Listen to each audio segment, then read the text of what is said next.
God damn. Thank you. I'm glad that you had me go last because this is some bullshit. Look, fellas, look, I gotta bring us back down to reality, man. Look, we are still the Kansas City Chiefs. Look, for all intents and purposes, if couple things go the other way, the Chiefs would have one loss maximum. Okay, so look, stop it, y'all. 33-30. The Chiefs are going to win on Sunday Night Football. Arrowhead's going to go crazy. The tailgaters are going to be out there at 6 a.m. Sunday morning. They're not leaving until 6 a.m. Monday morning. Okay, it is going to be a party at Arrowhead as them Detroit Lions coming in with their ugly all white uniforms that I'm sure they're going to wear. They are But look, ugly. this team isn't going 2-4. They're not going 2-4. You can cut this, you can reel it, you can post it, you can do whatever you want to do. I'm guaranteeing the Chiefs are not going 2-4. They will win this week, and they will be 3-3 heading into the week where we get Rashee Rice back. Shut up, Brian.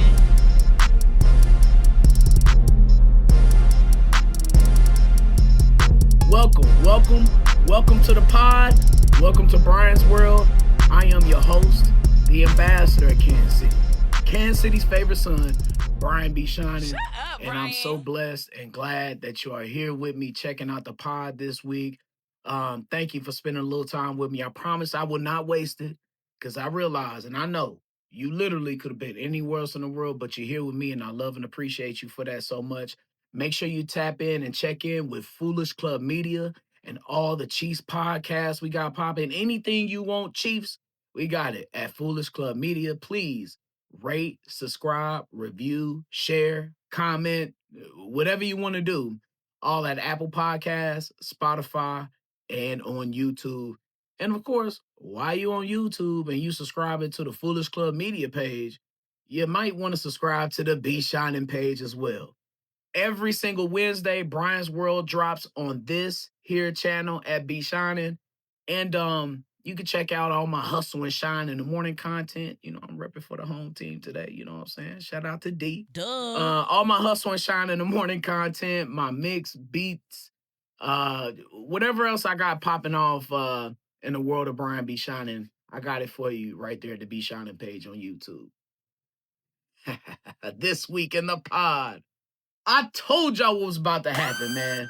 The offensive renaissance is here, and now you get a little turbo boost with Rashee Rice. I'll dive into that as well as what went on against the Lions. I got to talk about Brian Branch, Jalen Moore. So many things to talk about with the Chiefs. So many things to talk about with our AFL/AFC West brethren. We're going to tap in with the AFC West Chargers, Broncos, Raiders, see what they're doing, see what they're up to, and to, you know, maybe give you a preview of what's about to come for the rest of the 2025 season and to see how that plays out. And then Ayesha Curry, she's yet doing another podcast. We'll discuss what she had to say and how it affects marriage, how it affects her husband, Stephen Curry. It's going to be a great conversation based on, you know, the comments that she recently made. And then we got to tap in and see if we made some money. We got to check them bank accounts with B Shining's bets. And look, I know you got an eye for fashion. That's why we got Fit Check on deck right here on this week's episode of Brian's World. Caught! Touchdown!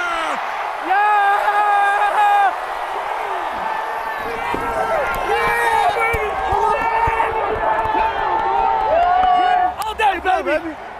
That's all God. Hey, I just got baptized. That's all God. That's all God, bro. That's all God. Call God. Come on, baby. And we're not gonna act like you didn't ask me what the play was. I was out of you. He's like, what I got? I'm like, bro, you got a shallow touchdown. I'm like, oh. My first reaction to the Chiefs' big win against the Lions was, it was nice to enjoy a comfortable Chiefs win. It felt like some games in the 2018, 2019, 2020 Mahomes era football. Definitely not the last 2 years where we've had nothing but nail biters, it seems like.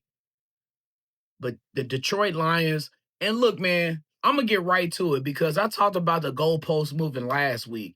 And that's just going to be a theme with the Chiefs. People want to shift the narrative and mold whatever they think is appropriate for them and their takes and their thoughts on the Chiefs. Because before this game, Detroit was the hottest team in the league. Detroit was a Super Bowl contender coming to this league. Everybody thought Detroit was going to kick the Chiefs' ass. Matter of fact, it was so many people that said, I don't know why the line has the Chiefs being favored at home, but I'm smarter than Vegas. Aha! The goalposts are moving. Now the excuses are coming out. Now the injury excuses, oh, well, Detroit had a decimated back seven or the defensive backs were out. Their cornerbacks were out. They had injuries during the game. They wasn't ready. They had Arrowhead. The barbecue affected them. The fans affected them. They didn't call no penalties on the Chiefs. It's so many excuses. As opposed to just saying, well, damn, the Chiefs look damn good. The Chiefs just came out and kicked their ass. Instead of just saying that, you want to make yourself look stupid. That's okay. Let's make you look even dumber. Look, man, this is who the Chiefs are when they are themselves. When our superstars play their A-plus game and when they don't come the around. Patrick Mahomes, he was nearly flawless in that game against the Lions. 22 of 30, 257, 4 total touchdowns, and my favorite stat probably, no picks. Travis Kelce making big plays. He making third down conversions. Looking like the old Travis Kelce a little bit out there. Chris Jones from the start came in wrecking shit. And I thought that was a concern. The Chiefs defensive line going against a powerful, that is a top 3 offensive line that the Lions have over there. And I just did not know how the Chiefs were going to generate some pressure. Well, I'd be damned. You depend on your best defensive player. You depend on one of the leaders of the team. And Chris Jones came out smoking. He heard all your little comments. Yeah, he deactivated his socials last week, but for somehow, some way, somebody screenshot him all the shit that y'all was talking about Chris Jones, and he came out there wrecking shit with reckless abandon. And when Chris Jones plays good, that means everybody else can get off. When Chris Jones plays like that, you see Charles Omenihu getting sacks. When the Chiefs stars are themselves, this is a Super Bowl winning team still in 2025.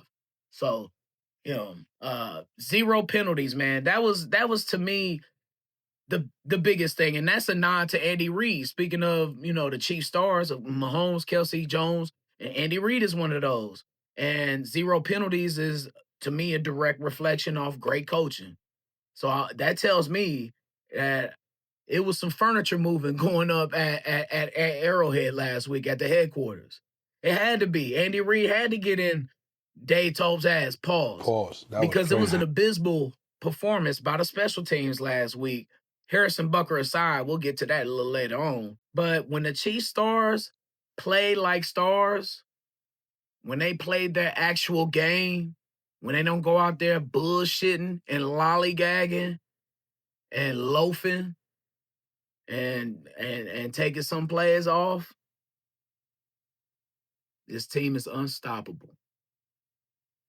If you paid attention to the last few games or so, and I'm sure you have, the Chiefs have hit 37 points, 28 points, and 30 points. I told y'all after the Giants game, this offense is back. And it started at halftime of that game. As that's when, to me, Mahomes' MVP season was starting to load up right then and right there. And it feels like it's just easier to get points. The Chiefs are now getting chunks of yardage. It's not like it's oh boy, it's a 3rd and 4. I don't know if we're going to be able to pick this up. No, just get it to JuJu real quick. He's in the slot. He's got one-on-one coverage, and he's going to beat his defender. Oh, no.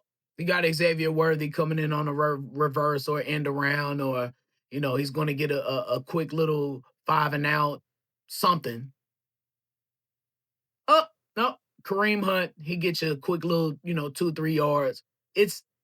There are so many options now, and this team is finally healthy. Just imagine last year.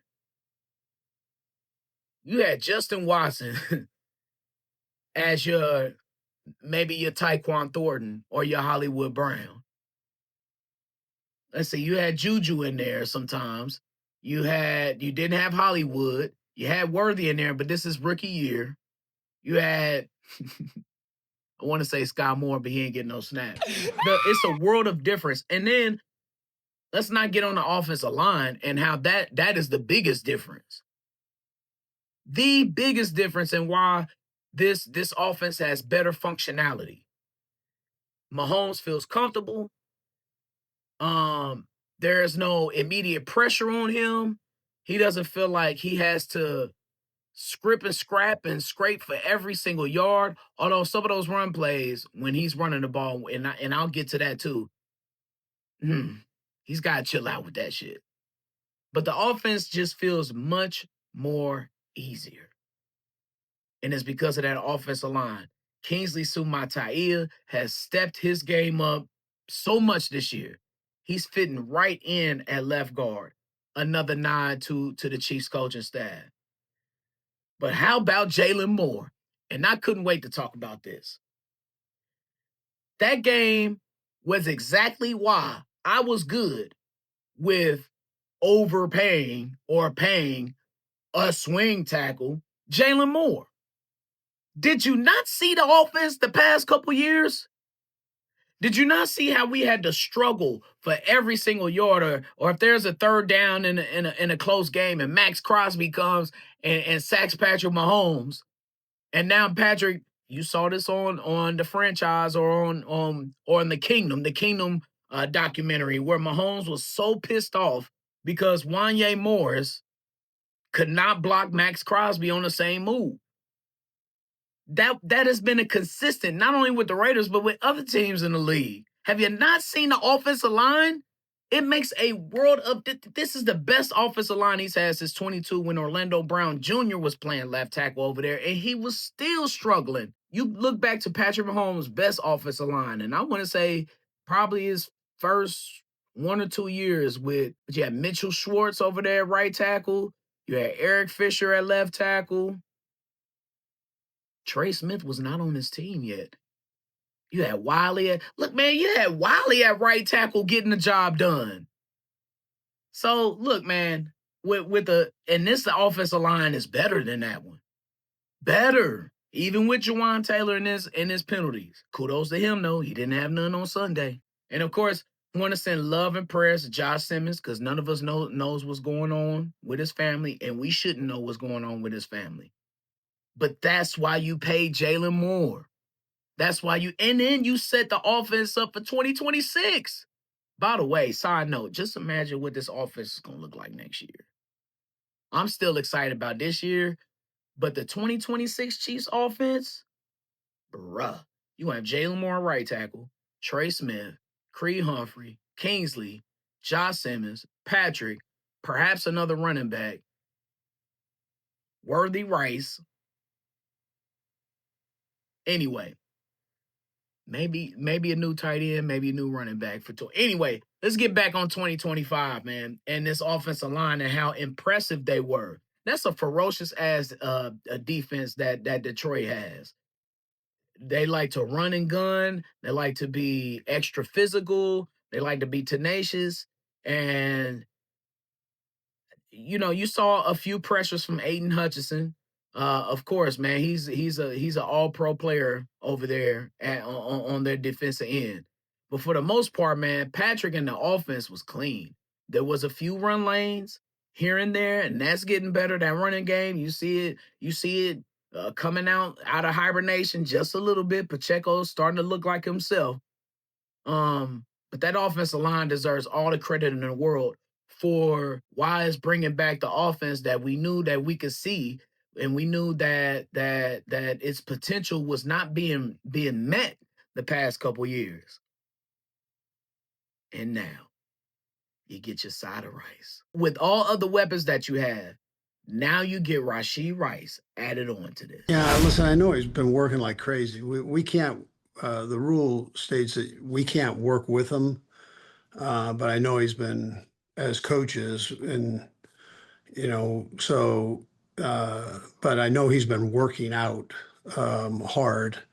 And I think it's just a matter of getting him back in the swing. I'm not going to tell you, I've got to see it to kind of work through it, but I know he's in good shape. That's the one thing I do know. And I think that'll be important, him coming back in there and getting with Patrick and kind of getting on the same page as, and that whole deal. They haven't been on the field together other than training camp. So it's, I think they're looking forward to it, maybe even more than I'm looking forward to it. I mean, they're excited to play together. They're all those three are very close. So, um, we'll see how it all works out. I mean, I don't have a lot of promises for you, but I just it'll be great to get him back going and in the swing.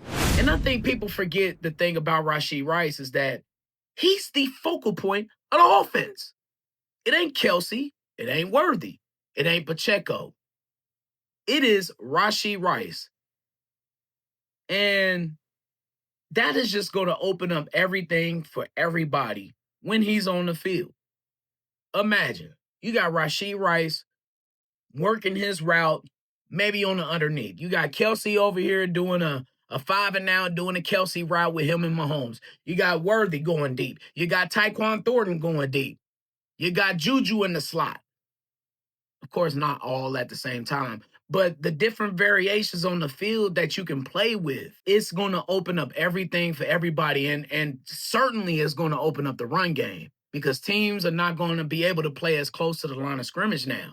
You got to back up a little bit. I just don't see how real football people can forget that. And I'll say it again.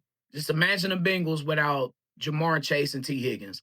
Imagine the Vikings without Justin Jefferson and Jordan Addison. Any team in the league, take their best 2 wide receivers off their team, and what are they? The Eagles, take Devontae Smith and A.J. Brown off of their team, and who are they? I don't understand why, because you want to move the goalpost. I don't even need to ask the question. People hate the Chiefs so much that they're willing to make themselves look stupid, even though they know it doesn't make sense. Kind of what we're experiencing in real life. But Rashee Rice is about to make a world of difference for this offense. It's about to take it up another level. Lord have mercy. The yards are about to become even easier than what they're getting. They're about to get even more explosive plays. They're about to get even more chunks of yards. And it's going to provide rest for some guys. Kelce isn't going to have to be dependent upon on every third down to get a crucial catch. Let's just think about it. Real football people think about it. If it's third and long and you got Worthy, Tyquan Thornton, JuJu, Kelce, and Rashee Rice in there all at the same time, you got Pacheco in there. Or Kareem Hunt in there. Let's say Kareem Hunt. No. Let's say Bashar Smith is in. Who are you doubling? Are you playing zone? Fine, we'll run around that. Are you playing man? Fine, we'll run past that. And all of these guys are proven. All of these guys in what they do, and I didn't even mention Hollywood Brown being on the field. All of these guys, I feel like in this offense have their specific roles, and they're so good at what they do. Like Tyquan Thornton is good on the deep ball. We know Xavier can be good on the deep or on the end of rounds, reverses, whatever you want to do. My point is, it's just going to be so difficult to try and contain this offense on whatever situation you want to put us in. Third and long, second and short, whatever. That's what I love about this offense and why Rashee Rice is about to take this offense to another level. For as much as credit as Matt Nagy and Andy Reid deserves for that offense, man, look, they got to run the ball more.